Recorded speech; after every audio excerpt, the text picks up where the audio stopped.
Zack, Kopplin probably needs no introduction. He's like world famous now, and got even more world famous since last time he was with us because he got the Oasis bump.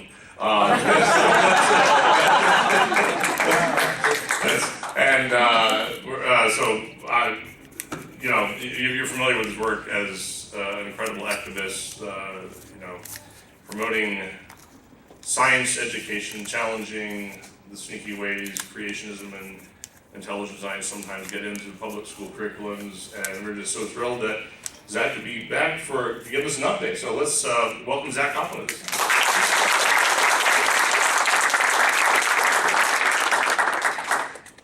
Hey everyone, I've got an exciting reason to be here. Ken Ham is coming to town soon, the founder of the Creation Museum. So everyone excited about that?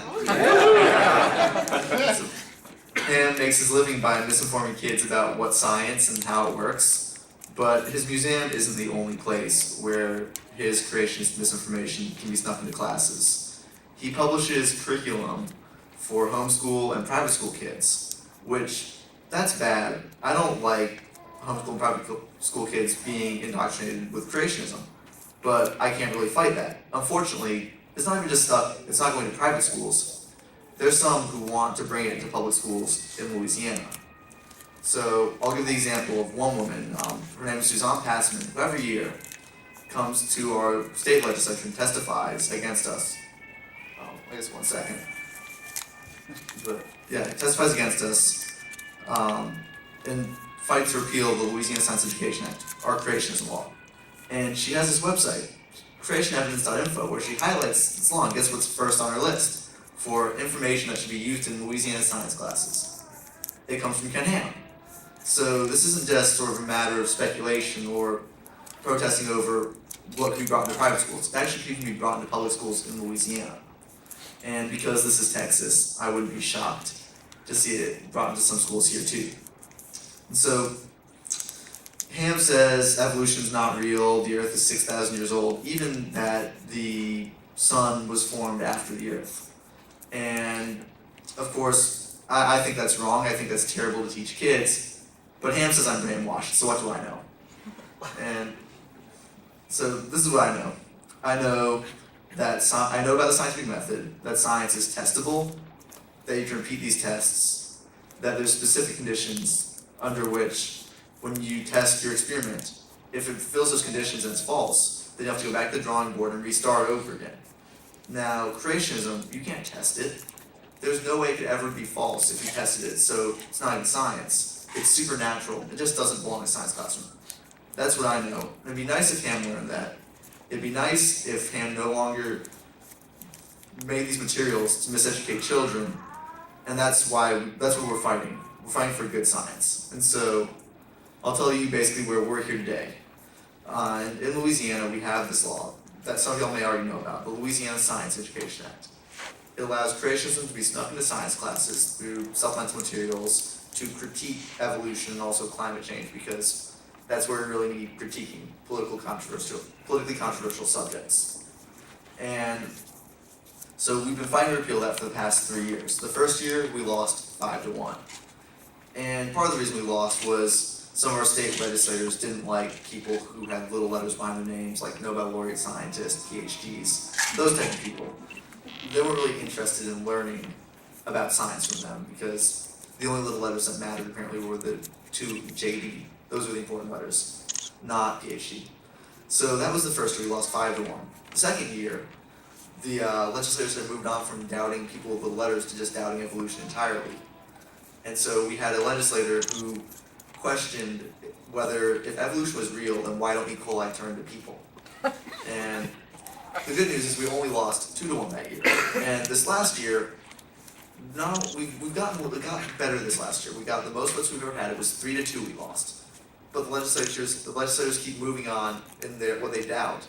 We went from scientists to evolution to modern medicine. And we had a legislator explain that we need the alternatives in the classroom because he had this wonderful experience in a foreign country where there's a man, and the man was a doctor. And this doctor, he practiced in an open circle in a dusty spot, wore no shoes, was semi-clothed, and had a lot of bones he shook around. And he had a very good experience with this doctor who told him a lot about himself and things he didn't know before. And so it's great that this senator, Senator Guillory, he had a good experience, but it's not science. It doesn't belong in a science classroom, and it really proves why we need to repeal our creationism law. Because if that's what can be brought into public school science classes under this law, then I really think it's clearly a problem. So that's where we are in Louisiana today. Now, in Texas, we have something special coming up in November, which is the science textbook adoptions at the State Board of Education. And there's good news and bad news. The good news is that Don McElroy, if some of y'all have seen the Revisionaries, is gone. And now he's pledging to run again and come back in, I think, 2014. But he's not there right now for the science book adoptions. The bad news, and the other good news is that they've promised to behave. They've said they wouldn't mess with it like they did the last time. Now, I guess maybe the bad news is this is Texas. And I guess if they behave, maybe we'll only be fighting over climate change and not evolution. And if they don't behave, we'll be fighting over everything that's science. So hopefully they behave, and we only have to make sure climate science and evolution are in textbooks. But we'll see in November, and I hope to see you all there because I'll be there reminding them what science is. So next, a lot of people ask me, like, you're in Louisiana. Why are you fighting this fight? Your state's a lost cause. So if I go in the Northeast, if I go out of the country, or even anywhere, even in the South, people ask, well, this is just Louisiana, or this is just Texas, or this is just Tennessee. Y'all are hopeless. It doesn't matter. And that's wrong. I mean, it's not going to be an easy fight to overturn the creationism laws, to fight against science denial. But that doesn't mean we shouldn't do it. And I've been a student at Rice. I'm currently taking a year off to continue working on this stuff full time. But the President Kennedy came to Rice about 50 years ago and gave this speech where he really, this one quote stuck with me, he really illustrated why we don't do things just because they're easy. And he was talking about the space race, and he was talking about going to the moon. He said, we choose to go to the moon. We choose to go to the moon in this decade and do other things. Not because they are easy, but because they are hard. Because that goal will serve to organize and measure the best of our energies and skills. Because this challenge is one we are willing to accept, one we are unwilling to postpone, and one which we intend to win. And that really says it. We don't fight for science in the South because it's easy and we think we're going to win. We fight because it's something that has to be done. It's really, we have no choice. And so that's why I keep going. That's why we all have to keep going, even in these states, because it's our home. We love it, and it's important for the future of our country. And it's not the other issue, which I've talked about before. It's not just science denial. Some of y'all may have heard about the recent budget sequester, where they just cut $50 billion from science funding from 2013 to 2018, and then even more, about $80 billion over 10 years. So that absolutely is devastating to science, to scientific research. And I mean, my generation especially is going to be really hurt because anyone who goes into science is going to have incredible trouble getting grants, having the ability to do their own research. I mean, they won't be able to discover things, and it's just wrong. And so there are two main thrusts that we need to fix. Teaching real science, making sure our kids learn science, and then when they graduate, making sure they have the tools to actually go out there and do science. And so those are the two things I've been fighting for. And the wonderful thing about science funding is it pays itself off.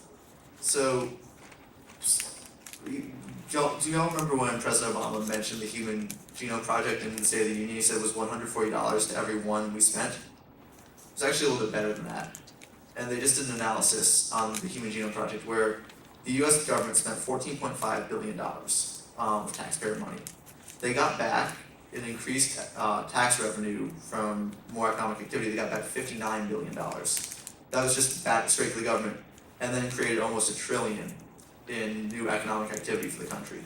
So if I could make that investment, if I can make an investment like that myself, I would never. That's better than Bernie Madoff's investments. And so I don't see it. It does not make sense not to make that investment. And you hear all about, well, we have this debt. The debt's a long-term problem, and the best way to pay it off is to invest intelligently in things that are good for our country as a whole and also will pay themselves off, like science. So that's really where we need to go in the future. And it's a line that I've been pushing very strongly, because when we talk about whether the debt's too big, well, the best way to pay it off is smart investments. And it's something that needs to be discussed more often, because the narrative right now is about cutting rather than investing intelligently.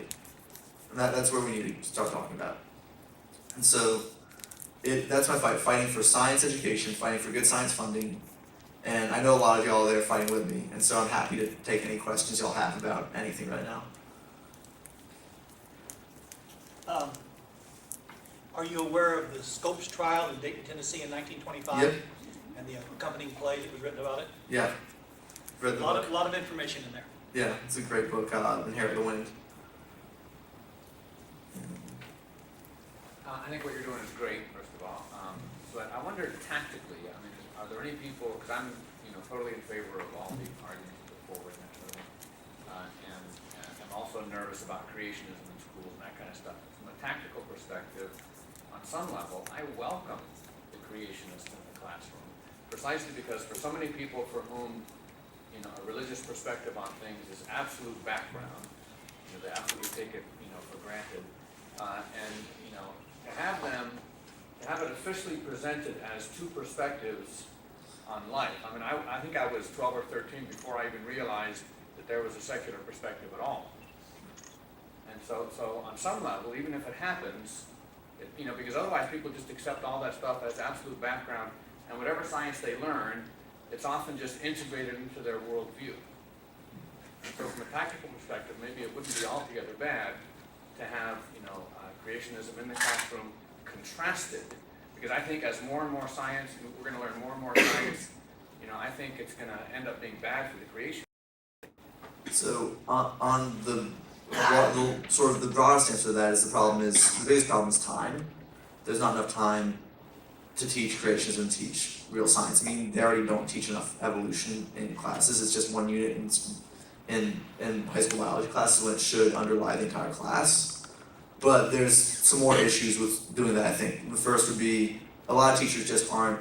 A, you're not legally allowed to do that under the Constitution. It violates separation of church and state. B, a lot of teachers often you don't have teachers who are actually biologists or who understand the science well enough to actually to really be questioning evolution in their classroom. You don't want to have someone who doesn't really know the science going and contrasting evolution with creationism, because then they might end up confusing their students about it. Or you'll just have teachers, there's some teachers who just want to teach creationism totally and not teach evolution at all, and we'll take that as leeway to do it. And the last one is, it's sort of an intimidation factor for some teachers, which is in Louisiana and Tennessee, places that there are these issues, it can be scary for some teachers to teach evolution, and then they'll get calls to the principal, and the principal might tell them to quiet it down, or something like that, and it can be intimidating. And even worse, when the state has sort of tacit approval of creationism, while they may not teach creationism, they may be intimidated to back down on teaching the science. So those are the sort of issues I see with that specifically.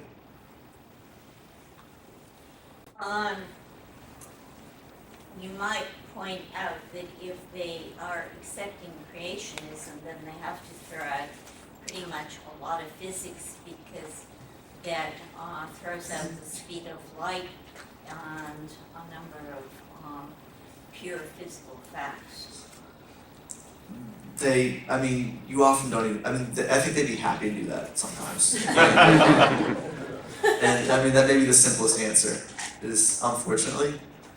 It depends who the creationists are. So Ken Ham, of the Creation Museum, I think would throw out physics.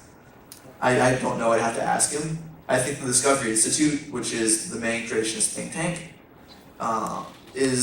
would not claim they would throw out physics. And that's not because it's consistent with what they're actually promoting. It's just that what they're doing is, the Discovery Institute is probably the largest threat to science education in terms of what they've created. They've created intelligent design, which they've removed sort of the stuff that's hurt them in trial, or what hurt them when creationism was first thrown out in court in 1987.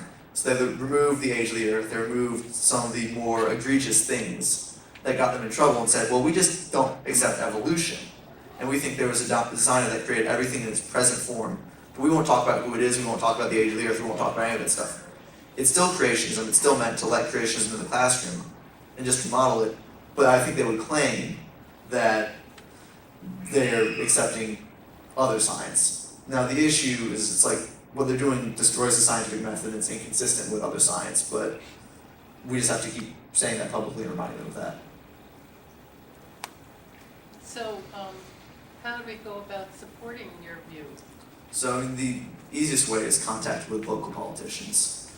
So call your state board of education member, call your legislators, and then the way grassroots activism sort of works is it has to be more than just you. So if you can call 5 friends and get them to call 2. That's a start. But what really the key is if you can call 5 friends, get them to call, and then get them to call 5 friends too, and have it spread that way. That's really how powerful change happens. And so that's sort of the on the ground steps is get as many people to contact local politicians and get as many people to contact friends, family members, anyone they see actually, and really get them involved with the issue. Because the real problem we have on our side is we care, but we're not organized in the way the creationists are. They have email lists, they can just reach out and generate hundreds, thousands of phone calls. They can have people show up, they can buzz people into committee meetings and just fill rooms with their supporters. And we need to build our base in the same way, and we haven't yet.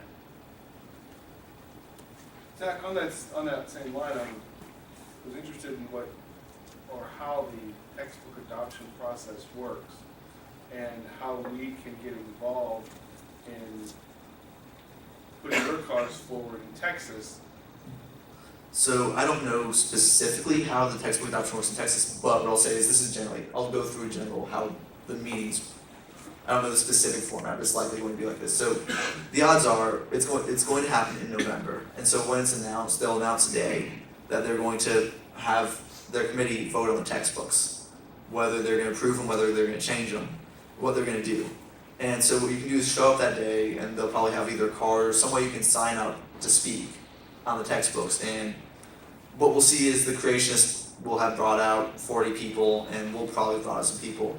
And each side will speak, and then the committee will say, well, we're going to change something here, we're going to vote to do this, we're going to vote to approve the textbooks, we're going to deny them, we're going to postpone it. And you just sort of see as it goes, and there may be more public meetings, and they'll just be scheduled, and people can show up and testify. Just you sign up when you're there, and anyone can speak. And to follow up, if I can, is there a way for the public to find out what those textbooks are and what they say? There should be. I actually don't know this specifically for Texas, but I would assume most states do a sort of like, well, they put them out of their libraries, and so you can go to the library. They do like a 2-month period that should be starting pretty soon actually, where you go to your library, you offer recommendations if you have any, and criticisms. They send that all to the textbook company. The textbook companies will respond to the state board and say, well, this is right, this is wrong, we like this advice, this is why we don't think this criticism works. But there's usually an opportunity for public comment. And so that's how that generally works. And I'll put that out if I can find it and post it publicly on my Facebook, and that should actually help. There is the map, I believe there should be the science as well. Yeah. One of the better, more organized groups specifically a watchdog for the State Board of Education is Texas Freedom Network. They're wonderful. And go to the Texas Freedom Network website, and sign up, you can get emails, they keep you really well appraised what's going on. Yeah, it was founded by Cecil Richards and Richard Daughter and Kathy Miller, which is awesome all the time, harping on those guys. Just check out Texas Freedom Network, it's a great organization. They do amazing work on pretty much every Very well organized. issue, every separation of church and state issue. They in the have state. to build now the science guys speak at their convention this year in Yeah. Austin. Yeah. It's in September or November. Yeah. Awesome. Has there been an effort to reach out to the different religious communities that are not Abrahamic religions, like the Hindus or the Buddhists, try to get them involved, because I work with people who are Buddhist and Hindu, and they think that teaching some sort of creationist or mythical in science class is just horrendous, and even their own, like, creation myths, they think that that would just be horrible to introduce that to a science class. So has there been any effort to try to communicate with them and try to team up a little bit? There's been some, it's not by me, so the group I work with clergy is the Clergy Letter Project, which is overwhelmingly, it's an organization of, it's probably approaching 15,000 Christian clergy members who've now signed on to saying evolution is real and not taught in science class, but it's also, they've got, I know they have a Buddhist letter now from Buddhist clergy, and they have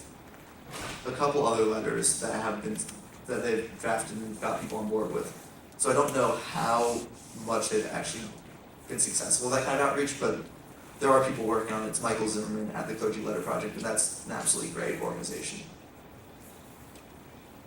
I have a comment and a question. The comment is, I really appreciate what you're doing because having been involved in scientific research myself, there's very little time, it's very demanding, and most scientists themselves are not on the front line of the politics of science education. And so I just want to thank you for that. The question I have is, in light of the Dover Kitzmiller case, what is the likelihood that LSEA could be overturned in a federal court? So it takes a plaintiff would be the answer. Okay. And the problem with the LCA is when we get sort of deep into the weeds with this, but it's been constructed in a way that makes it really hard to challenge and to know what's even happening. So let's pretend I'm a student out of high school in North Louisiana and I get taught that evolution isn't real and it doesn't happen, and evolution just says humans came from monkeys and the Earth is 6,000 years old. And so, A, I have to know my rights have been violated. And so a lot of kids won't know that. And B, even if they know that, they may say, well, it doesn't matter, I like creationism. I don't want to be taught evolution. So you have to get past those. And if you get past those, which is already a very high bar, then you get C, they have to know now where to go. And that's very, very, very tough, because the way this is set up is there's a process where if you're a citizen of Louisiana and you want to challenge the materials used under this law, you can go to the State Board of Education, but there's no clear process to challenge. There's just theoretically you can go to the State Board of Education.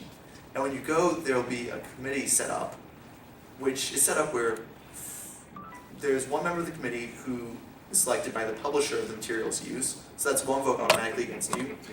There's one member selected by the teacher using the materials, so that's 2 votes against you. Then there's 2 Department of Education officials selected by the Department of Education, which is controlled by the governor.